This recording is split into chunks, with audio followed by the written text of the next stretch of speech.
Salut YouTube. Bonjour, on va faire une tier list One Piece.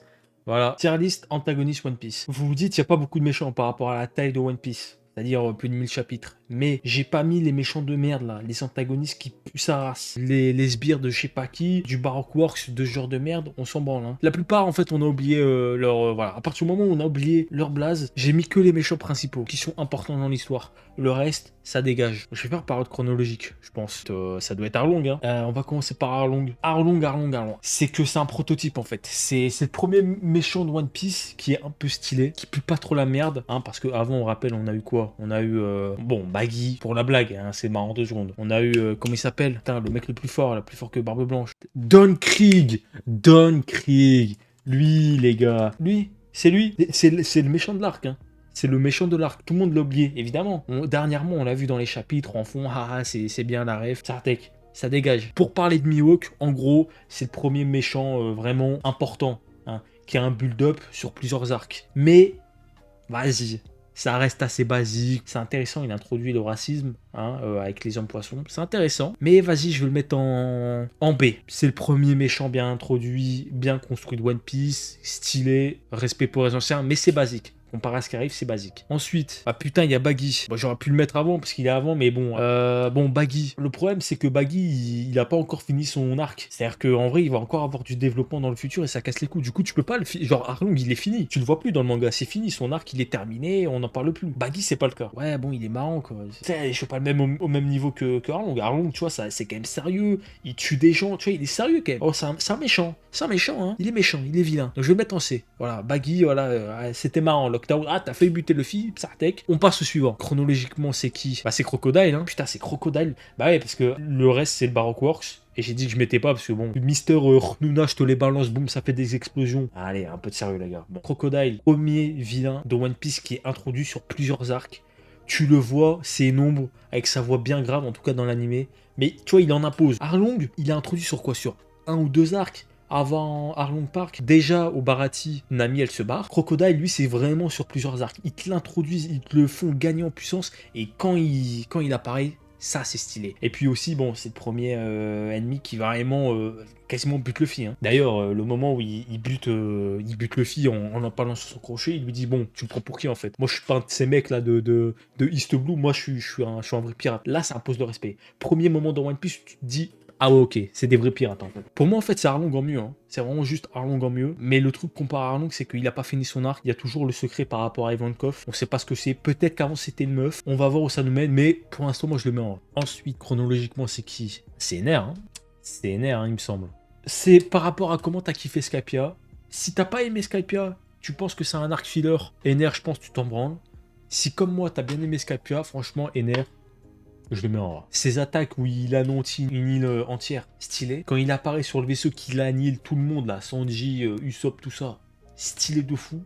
Quand il se tape contre tout le monde en même temps, stylé de fou. Il est parti sur la lune, on sait pas ce qu'il fait. Oda a oublié, je pense, depuis. Et Ener, il a le haki d'observation. Il avait le haki d'observation avant l'heure. Donc je pense que si t'aimes pas Skypiea, tu le mets en B, mais moi je le mets en A. Ensuite, c'est Lucci. Lucci pour moi, c'est du A, c'est pareil. Hein.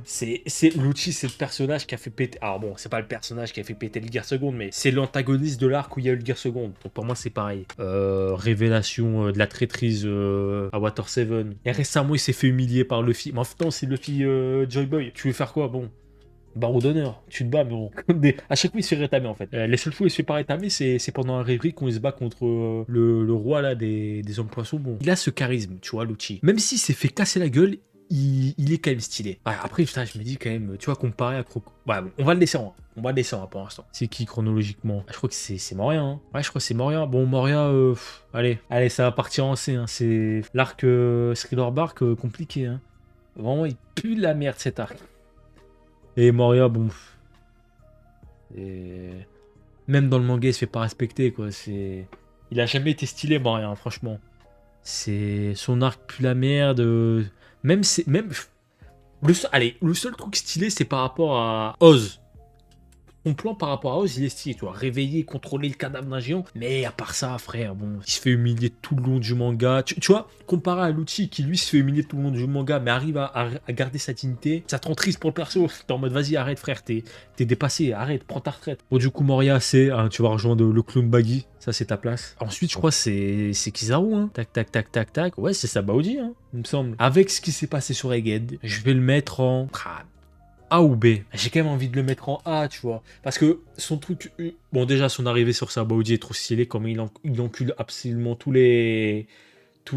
T'as pas mis Kuzan et le faiseur de donuts. Mais si, le faiseur de donuts, il est là. Et Kuzan, bon, Kuzan, c'est pas un antagoniste. Soyons sérieux un peu. On sait tous très bien que Kuzan, voilà, au dernier moment, il va se retourner contre Barbe Noire. Et puis, on sait tous très bien qu'il fait partie des Swords. Barbe Noire le sait aussi. Voilà, il le sait très bien. À un moment, il va le contrer son contrement de... Bon, bref. Mais du coup, Kizaru, bon, Sabaody, plus la classe. Marineford, il fait des trucs stylés, il fait des choses. Bon, il perd ses couilles. Tu vois Ben Beckman, on lève les mains, on fait plus rien. Si on rajoute Egghead, avec le développement qu'il a eu, moi je me dis, c'est intéressant en vrai, tu vois, ce retournement un peu de... Tu te rends compte aussi qu'il y a un truc où il a du mal à buter, tu vois, c'est pas comme Akainu où vraiment lui il est en mode, je bute absolument tout ce qui n'est pas, tout ce qui ne va pas dans mon sens. C'est un peu plus compliqué, je trouve ça intéressant, donc je vais le mettre en A. Bon, dans l'arc Sabaody, il y a évidemment ce fils de pute. Bah lui c'est compliqué parce que il va représenter aussi tous les dragons célestes en même temps parce que je veux pas tous les mettre, voilà. Et à la fois pour le personnage, je trouve qu'il représente bien le cliché de connard. C'est vraiment c'est un fils de... Tu peux pas être un plus gros connard que lui, littéralement, c'est pas possible. Je le vois pas comment. La patate de Luffy contre lui, c'est l'un des trucs les plus satisfaisants que j'ai jamais vu toute ma vie. Et même les dragons célestes en général, je trouve ça quand même intéressant parce que récemment on a vu dans les derniers chapitres que Oda voulait nous faire comprendre. Ils étaient pas au courant de certains trucs eux-mêmes. Ils étaient même pas au courant de leur propre histoire. Peut-être que le fait de révéler le passé et la raison de pourquoi ils sont à leur place va faire que certains d'entre eux, on en a déjà vu, hein, on a déjà eu des exemples de Tenryubito qui ont changé d'avis, qui sont pas des connards finis à la pisse naturellement. Donc peut-être que on va avoir un développement par rapport à tout ça. Je vais mettre en B quand le manga sera fini, une fois qu'on aura eu tout le passé, le siècle oublié, le pourquoi, de comment les Tenryubito sont à leur place. Mais pour l'instant, je le mets en B parce qu'on n'est pas, c'est pas fini en fait, tu vois. L'arc de développement des Tenryubito, il est pas fini, donc c'est du B. Ensuite, il y a qui? Attends, après Sabaody. Bon, il y a Bangkok, mais bon, c'est Impel Down, hein. Impel Down, c'est Magellan. Magellan, bon, Magellan, son pouvoir est stylé. Le reste, on rappelle, l'un des traits principaux du perso, c'est qu'il a la diarrhée. Hein. Je rappelle, au cas où certains l'ont oublié. On peut pas mettre ça au-dessus de B. Il a failli tuer 3 Yunko. Ouais, bon, ils étaient pas Yunko à l'époque. Après, il est stylé son pouvoir, mais on le voit pas. C'est pareil, on l'a vu une fois dans le manga, enfin pendant un arc. On le revoit vite fait quelques fois, quelques cases depuis tous les 400 chapitres, et du C. Bah, ensuite, évidemment, Akainu, pour moi, c'est du S. Hein. Buter Ace, buter en grande partie Barbe Blanche. Voilà, Akainu, fils de Clébar. T'es énervé contre lui. Pourquoi? Parce que c'est un bon antagoniste. C'est un antagoniste qui te fait le détester ou l'adorer. Hein. Attention, c'est un bon antagoniste. Donc c'est du S. Après, est-ce que je mets Barbe Noire direct?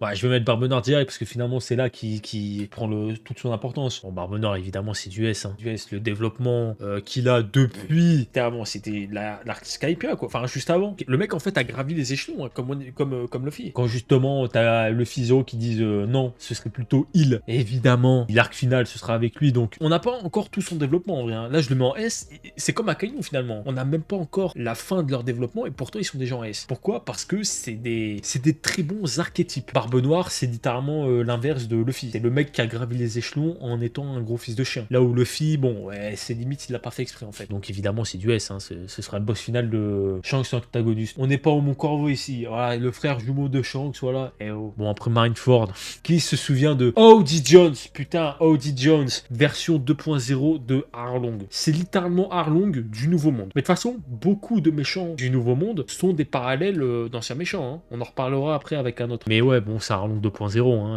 mais en moins stylé. On rappelle qu'il se fait enculer par Zoro, hein. Même pas Luffy, hein, Zoro. Donc, O.D. Jones, c'est limite tenté, frère. Vraiment, il pue la merde. Je suis désolé, il pue la merde. C'est le pire arc. Hein. L'arc des hommes poissons, je suis désolé, tu te fais chier. Hein. Son pouvoir, il est nul à chier, je trouve. C'est juste, en gros, il se dope. En gros, en fait... Le problème, c'est qu'il sert de punching ball. Il sert de punching ball pour les Mugiwara, pour montrer à quel point ils ont évolué. Donc en vrai, c'est pas une menace. Même Chopper le solo, franchement, c'est pas déconnant de dire ça. Ensuite, c'est qui? Il y a qui d'autre après? Mais ouais, non, c'est Dressrosa. Bon, évidemment. Faut pas déconner. C'est littéralement le meilleur antagoniste de One Piece, hein, de loin. Là, classe, fruit du démon, concrètement plus la merde, hein, c'est le fruit du démon des fils, mais qui est bien utilisé, qui est stylé. Premier fruit du démon éveillé de tout le manga. L'arc Dressrosa, bon, il est long, hein. Il est long, mais permet une ouverture de fou sur certains sujets. Le secret de Maréjoise, bon, Im-sama, l'ai dit finalement, parce que c'est un Tenryubito, hein. Forcément, il introduit plein de trucs par rapport à ça. Ah, puis même, il est charismatique. À un moment donné, faut juste dire ce qui est. Il pue la classe de Flamingo. Et il va bientôt revenir. Il est pas encore finito. Et ça fait plaisir, tu vois. Putain, mais on l'a oublié, lui. Eh, on l'a oublié. Eh oui, on l'a oublié. Et on l'a oublié. Pourquoi? Parce qu'il pue la merde. Il pue la merde. Je suis désolé, 6 heures. César Clown. Voilà, bon, je vais quand même le mettre devant Audi Jones, par respect quand même. Ensuite, c'est qui? Bah, Katakuri, le GOAT. Ce mec a sauvé Whole Cake Island. Hein. Il a sauvé l'arc à lui tout seul. Hein. Puis la classe, son fruit du démon. En fait, c'est pareil que Doflamingo. Son fruit du démon, il pue la merde. C'est le fruit du mochi. C'est comme si j'avais un fruit, c'était le fruit de la biscotte. Et pourtant, il est classe avec. Homme avec de l'honneur, donc ça déjà c'est minimum A, il a de l'honneur. En vrai, juste il est charismatique, hein. À un moment donné il est juste charismatique. Il a littéralement quasiment pas de développement, juste il veut protéger sa famille. Son acquis de l'observation. Ouais. Ensuite c'est qui? Bon c'est Big Mom. Ah, je vais la mettre en... On rappelle, j'ai besoin de rappeler, c'est quoi la dernière case de Big Mom? C'est une case, c'est une tache d'encre dans de la lave. C'est ça, hein. Le boss de Whole Cake, c'est pas Big Mom, c'est Katakuri. Là, on va parler d'un gros monsieur, Kaido. Alors, Kaido, je vais quand même le mettre en A, faut pas déconner. Je voulais le mettre en B, hein. Je voulais le mettre en B, Kaido. Enfin, sensible, Kaido. Pourquoi? Parce que Kaido, introduction de fou furieux. Ça, je vais mettre la scène. Non, mais je vais mettre la scène. Je m'en souviens, j'avais lu le chapitre à l'époque. Je disais pas One Piece, hein. Mais rien que ça m'a donné envie de lire One Piece. Rien que ce chapitre. Et à l'époque où les empereurs, c'était des vrais trucs. Où c'était pas des vieux bouffons, là. Regarde comment il était... Regarde. Le mec, il était en train de comploter. Ouais, comment on va faire pour battre Shanks? Bam, Kaido qui spawn sur son île. Il avait de l'aura, mon gars. Il avait une putain d'aura de fou. Il fait peur. Il fait peur. T'as peur, tu vois ça? T'as peur, mon gars. Kaido, il faisait peur à l'époque. Regarde, quand Kaido, il avait des yeux noirs. Ça, c'était la bonne époque. Regarde comment il est énervé, putain. C'est devenu une blague. Pauvre Kaido, quoi. Pauvre Kaido. Introduction de fou furieux. Kaido, c'est pareil que les deux, là. C'est un archétype d'antagoniste. Il représente le perso à abattre. C'est le mec le plus fort. C'est Kaido, c'est le mec le plus fort de tout One Piece. Point barre. Il n'y a pas de débat. Hein. C'est le narrateur, il le dit. C'est le mec le plus fort. Tu peux pas le battre. Et tout l'arc Onigashima, Wano Kuni, l'objectif c'est de l'abattre. Et ils s'y sont mis à 40 dessus. Le problème avec Kaido, c'est la fin. La fin pue la merde. Elle pue la merde. Et là, je parle même pas de comment il s'est fait humilier par Joy Boy. Hein. Je parle vraiment de la fin en fait. Déjà, son flashback de page. Alors oui, on en aura très certainement avec le flashback des Rocks. Enfin frère, bon, sérieux, donne-nous un peu plus, Oda, là, hein. Le des chapitres là sur Nami et Usopp qui se battent contre je sais pas qui, on s'en bat les couilles. Contre Raizo le ninja qui se bat contre un autre fils de... Qu'est-ce qu'on s'en fout ça? La dernière case de Kaido du manga, c'est lui qui est comme ça là. Il est comme ça là, dans la lave, et c'est tout. Le problème, c'est que ça a été mal fait. Oda, il s'est foutu en l'air avec Kaido. Il a voulu faire un truc, comme je l'ai dit, Kaido, c'est l'antagoniste surpuissant sur lequel il faut se mettre à 14. C'est un peu comme Sukuna. Si vous lisez JJK, récemment, un exemple de méchant type Kaido, Sukuna.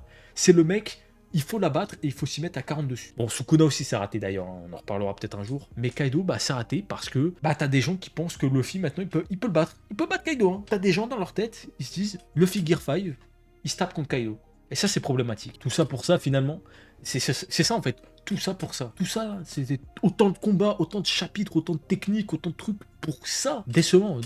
C'est limite, j'ai envie de le redescendre là, tellement il m'énerve. Mais parce qu'il va y avoir très certainement un flashback avec les Rocks, voilà. On va le mettre en A. Post-mortem. Ensuite, il y a qui? Bon, du coup, voilà, il y a lui. Bon, lui, allez, ferme ta gueule, toi. Il me casse les couilles. Dans sa tête, son combat, là, enfin, son combat, même pas un combat, il s'est fait OS. Bon, Kaido, on a dit.